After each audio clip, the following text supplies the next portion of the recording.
ስለኝ ባክ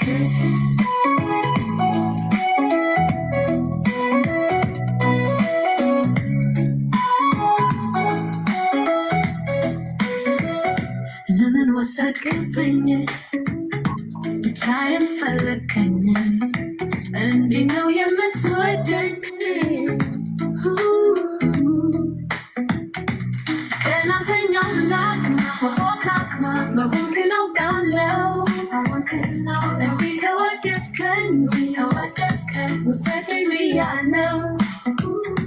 በልቤ ልኬት ያለው እያየህ ሀክቶ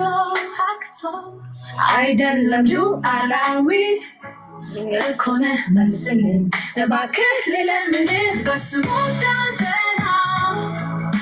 ሰዎች ያውቁብኛል አምላኬ